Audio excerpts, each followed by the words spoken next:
읽습니다. 스가랴 13장. 그날에 죄와 더러움을 씻는 셈이 다윗의 족속과 예루살렘 주민을 위하여 열리리라. 만군의 여호와가 말하노라. 그날에 내가 우상의 이름을 이 땅에서 끊어서 기억도 되지 못하게 할 것이며 거짓 선지자와 더러운 귀신을 이 땅에서 떠나게 할 것이라.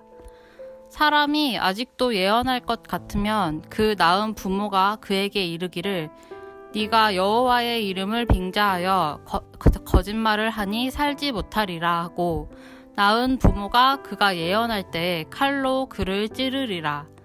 그날에 선지자들이 예언할 때에 그 환상을 갖기 부끄러워할 것이며 사람을 속이려고 토롯도 입지 아니할 것이며 말하기를 나는 선지자가 아니요 나는 농부라.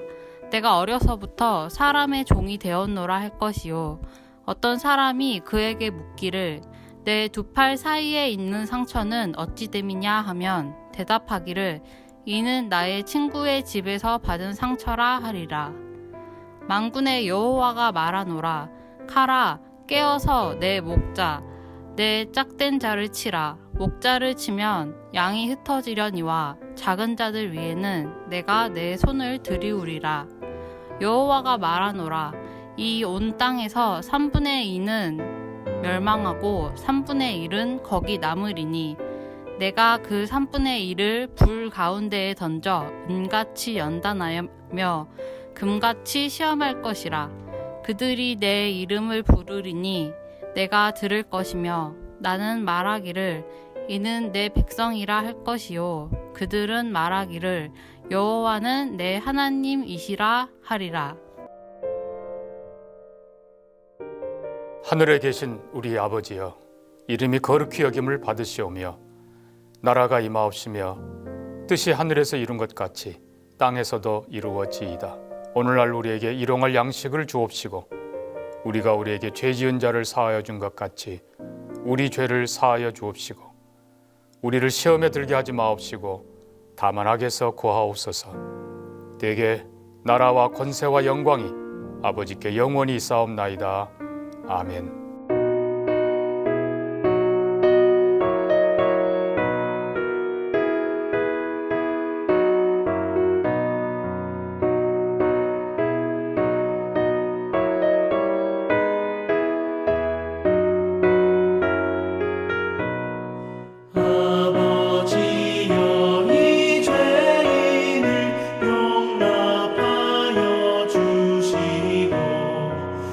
예수님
함께 나눌 하나님의 말씀은 신명기 28장 36절에서 57절 본문 중 45절 46절입니다.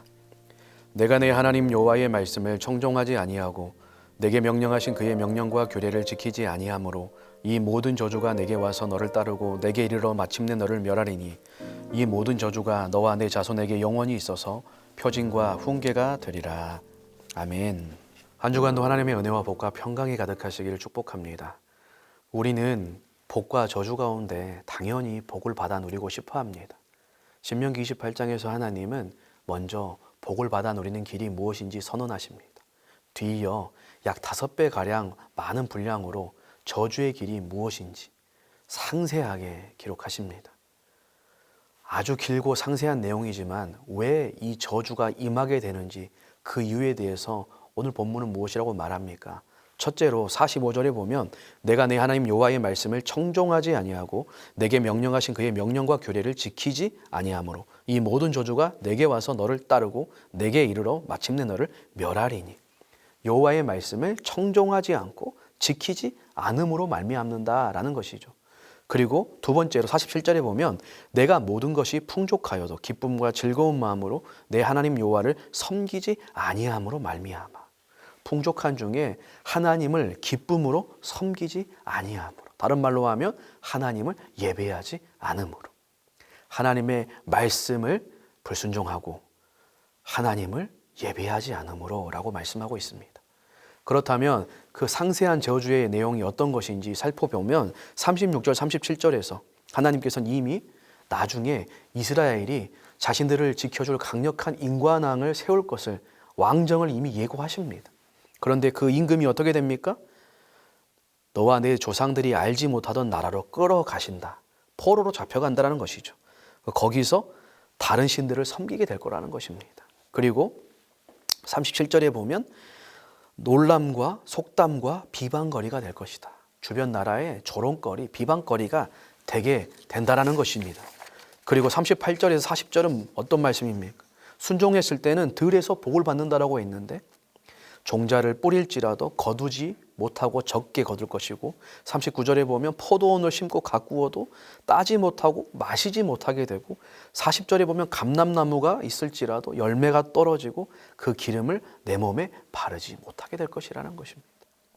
인간이 누리는 고통 가운데 하나가 바로 내가 노력하고 수고한 만큼의 대가와 결과가 주어지지 않는 것이죠. 아무리 이렇게 수고하고 노력해도 다 허사가 된다라는 것입니다. 그리고 41절에는 어떤 저주입니까? 내가 자녀를 낳을지라도 그들이 포로가 되므로 너와 함께 있지 못할 것이다.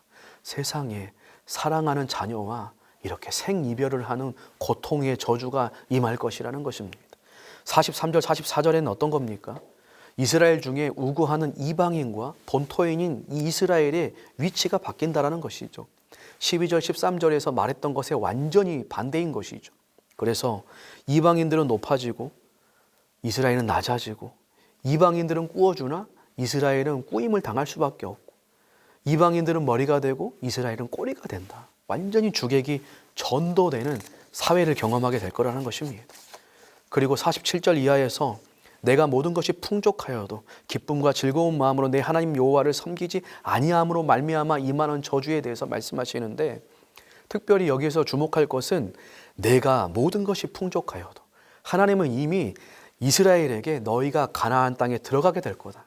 거기는 젖과 꿀이 흐르는 땅, 복된 땅이다. 그래서 풍요의 복을 누리게 될 것을 약속하십니다. 그런데 풍족하게 되었는데 기쁨과 즐거운 마음으로 당연히 그걸 가지고 하나님을 섬겨야 되는데, 예배해야 되는데 예배하지 않게 되면이라는 것이죠. 우리는 하나님의 은혜로 풍족함을 누릴 때 더욱 조심하고 경계해야 합니다. 왜냐하면 잘 관리하지 못하면 그것이 우리를 타락시키는 도구가 될 수 있기 때문이죠.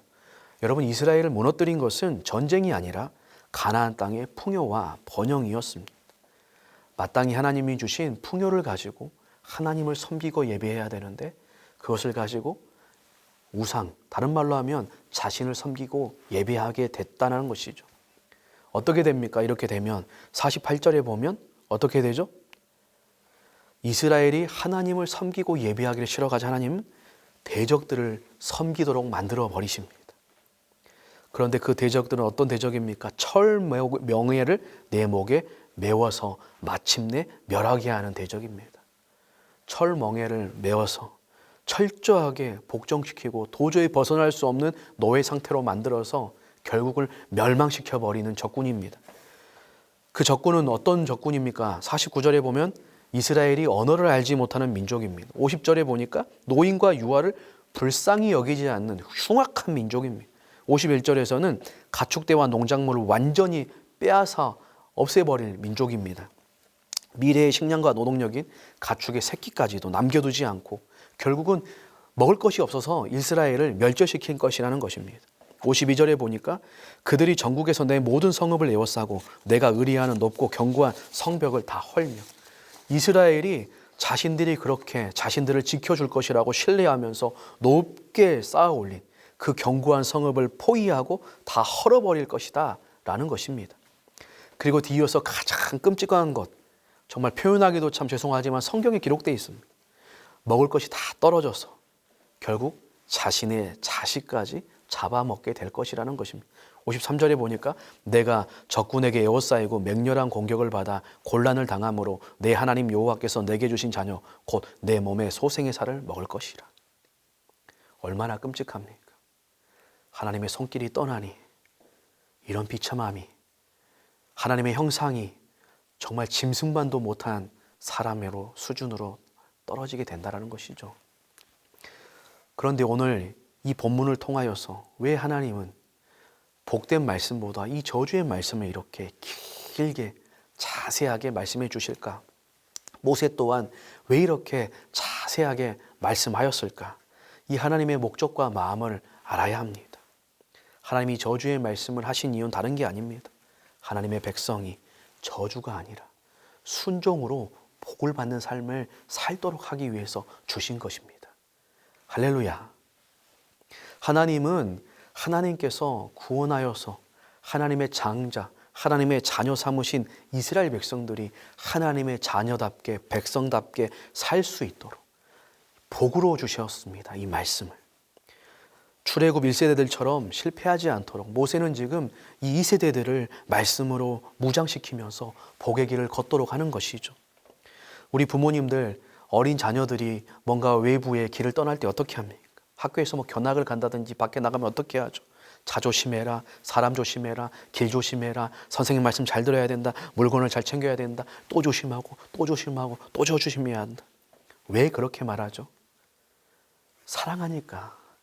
그런 일이 있으면 당할 어려움을 아니까 미리 경고하고 주의를 주는 것이죠. 하나님도 마찬가지입니다. 이거는 아직 일어나지 않은 일이죠. 만약에 그렇게 한다면 이런 복과 저주가 있을 것이다. 그래서 너희들 이런 일이 있을 것이니까, 저주 당할 것이니까 이 길에 서지 말라는 것이죠. 그래서 하나님의 저주의 말씀, 이 경고의 말씀 또한 사랑의 말씀이고 또 다른 복의 말씀인 것입니다. 여러분, 율법을 지키면 구원과 자유와 복이 있다라는 것보다는 구원과 자유와 이미 복을 하나님께 받았기 때문에 우리는 하나님의 말씀을 지키는 것이죠. 우리는 복을 쫓아가는 인생이 아니라 하나님을 따르며 복이 따라오게 하는, 복이 쫓아오는 삶을 살아내야 한다는 것입니다. 어떻게 가능합니까? 복의 근원, 복 자체이신 하나님 안에 있으면 되는 것입니다. 하나님과의 관계가, 하나님이 왕이시고 우리가 종이고 하나님이 아버지시고 우리가 자녀인 이 관계가 복입니다. 그럼 이미 복을 받아 누린 것이고 복을 받아 누리는 삶을 사는 것입니다. 하나님을 왕으로 인정하고 순종하고 섬기는 것이 복이고, 그 하나님 앞에 있을 때 약속하신 이 풍성한 복을 계속해서 누리며 살아가는 것이죠. 여러분, 우리는 하나님의 은혜에 감사하고 하나님의 사랑에 감격하여서 우리가 하나님 사랑함으로 계명을 지키는 것이죠. 그래서 이 말씀의 통치, 말씀의 순종 자체가 은혜이고 복이심을 믿을 수 있기를 바랍니다. 하나님의 다스리심과 인도하심 자체가 복입니다. 여러분, 그래서 하나님의 말씀에 대한 오늘 우리의 순종이, 오늘 우리의 태도가 우리 인생의 복이 됨을 믿을 수 있기를 축복합니다. 그런데 이렇게 복의 길과 불순종의 이 저주의 길이 있는데 순종이냐 불순종이냐 이스라엘에게 너무 명확하게 선택하게 하셨는데 이스라엘은 어떻게 합니까? 이스라엘은 하나님의 복된 길보다 불순종의 저주의 길, 멸망의 길을 선택해서 갑니다. 참 아이러니하죠. 그런데 이것이 우리 인간의 모습이고 오늘 우리의 연약한 모습이 아니겠습니까? 이스라엘이 하나님의 권위를 떠나서 하나님의 왕됨을 인정하지 않고 떠나서 불순종해서 자신들이 취하려고 하고 누리려고 했던 수고하고 쌓아 올린 모든 것들 어떻게 됩니까? 하나님이 손길을 걷어씌워 버리니까 국가적으로도 사회적으로도 가정적으로도 자신도 자녀도 모든 것이 철저하게 비참하게 되어버립니다. 그래서 여러분 복의 근원이신 하나님과의 이 단절이 되기 때문에 불순종 자체가 저주입니다. 그런데 하나님이 이 말씀을 주신 이유는 경고와 사랑의 말씀으로 주신 거죠. 이게 끝이 아니라는 것입니다. 복된 길이 있으니 그 길을 선택하고 혹시나 이런 일에 빠졌을지라도 복된 길이 있음을 기억하면서 다시 하나님 앞에 나와서 하나님 제가 실수했습니다. 잘못했습니다. 하나님 참 송구하지만 용서해 주시고 새롭게 하여 주시고 하나님 앞에서 다시 하나님을 붙들고 하나님 말씀대로 살길 원합니다라고 나아가고 돌아오길 하나님 원하시는 것이죠. 그래서 오늘 우리 또한 예수님 안에서 성령님의 도우심을 구하면서 다시 하나님께 돌아가는 것, 이것 또한 복인 것입니다. 사랑하는 성도님들, 우리의 하나님 앞에, 우리의 복이신 하나님 앞에 나아가는, 그래서 하나님의 통치를 받고 복된 삶을 누리시는 성도님들 될 수 있기를 축복합니다. 또한 한 가지는 우리의 이 복된 거룩한 삶으로 이 땅 가운데 복을 전하는 복의 통로로 우리가 살아야 한다는 것입니다. 우리의 거룩한 삶 자체가 이 세상의 복입니다. 하나님께서는 이스라엘을 부르셔서 구원하셔서 가나안에 가서 죄악의 문화를 하나님의 문화로, 거룩한 문화로, 거룩한 나라로, 축복된 문화로 바꾸길 원하셨습니다. 그 모습을 바라보면서 온 열방이 하나님께 돌아오길 원하셔서 이스라엘을 택하시고 구원하신 것이죠. 그래서 하나님께서 이스라엘을 그렇게 주목하시는 것입니다. 이스라엘의 복의 길은 그들의 복의 길로 그치는 게 아니라 그 이스라엘을 바라보면서 다른 민족들이 하나님께로 돌아오는 복의 통로가 되길 원하셨던 것이죠. 오늘 우리도 마찬가지입니다. 오늘 우리의 삶의 모습이 그래서 너무나 중요한 것이죠. 15세기에 수도원과 카톨릭 사제들이 엄청나게 타락했습니다. 그때 나왔던 경구가 있습니다. 성직자의 삶은 평신도의 복음이다. 복음은 예수 그리스도의 십자가와 부활이죠. 그런데 왜 이런 말이 나왔겠습니까? 삶으로 복음을 막으면 안 된다는 것입니다. 오늘날도 마찬가지입니다. 성직자뿐만 아니라 우리 모든 성도가 바로 이 말씀을 기억하면서 우리에게는 예수님이 세상에 보내신 복음이라는 사실, 빛과 소금이라는 사실을 기억해야 합니다. 그래서 오늘 우리의 거룩한 삶이 이 세상의 복음이라는 것을 잊지 않기를 바랍니다. 어떻게 거룩함과 구별됨을 드러냅니까? 하나님의 말씀의 통치를 받는 성도의 삶의 모습을 드러냅니까? 안식일을 기억하여 거룩하게 지키는 것이죠. 하나님을 예배하는 것으로 우리가 우리의 정체성을 드러내는 것이죠. 그리고 우리 일상의 삶 가운데 말씀에 순종하는, 말씀의 통치를 받는 삶으로 우리에게 맡겨진 모든 삶의 현장, 맡겨주신 모든 일, 하나님의 방법과 말씀대로 행하는 그 자체가 삶의 예배가 되어서 그 모습을 바라보는 모든 사람들에게 복음이 무엇인지, 하나님이 누구신지를 알리는 것이 된다는 것을 여러분 기억할 수 있기를 바랍니다. 여러분, 하박국 선지자가 이렇게 고백했습니다. 비록 무화과 나무가 무성하지 못하며 포도나무에 열매가 없으며 감람나무에 소출이 없으며 밭에 먹을 것이 없으며 우리의 양이 없으며 외양간에 소가 없을지라도 나는 여호와로 말미암아 즐거워하며 나의 구원의 하나님으로 말미암아 기뻐하리로다. 우리 풍요 때문에 기뻐하는 것이 아니라 이 모든 것들이 없고 저주의 심판 가운데 있을지라도 우리는 오직 살아계신 하나님, 복이신 하나님, 구원의 하나님 그 한 분만으로 기뻐하며 그분을 더 사랑하여 말씀에 순종하고 그분을 더 사랑하여 하나님께 예배하고 하나님의 영광을 이 땅 가운데 드러내며 복의 통로로 살아가는 우리 사랑하는 모든 동명의 성도님들 될 수 있기를. 그래서 우리를 통하여 우리 가정과 우리 지역과 우리 직장과 우리 학교와 이 나라와 이 민족이 하나님의 복을 누리는 귀한 도구로 사용되는 우리 모두 될 수 있기를 예수님의 이름으로 축복합니다. 기도하겠습니다. 하나님 아버지, 오늘 우리에게 저주의 길을 말씀으로 경고하여 주셔서 감사합니다. 하나님의 우리를 향한 생각, 하나님이 원하시는 것은 재앙이 아니라 복이며 평안이며 소망인 줄을 믿습니다. 우리가 천대까지 하나님의 은혜와 복을 누리는 것인 줄로 믿습니다. 오늘 주신 하나님의 말씀을 기억하면서 더 하나님을 사랑하여 말씀에 순종하고 더 하나님을 기쁨으로 예배하고 따르면서 하나님의 풍성한 복을 누리고 이 세상 가운데 하나님의 복을 전하는 복의 통로로 살아갈 수 있도록 함께하여 주시옵소서. 예수님 이름으로 기도합니다. 아멘.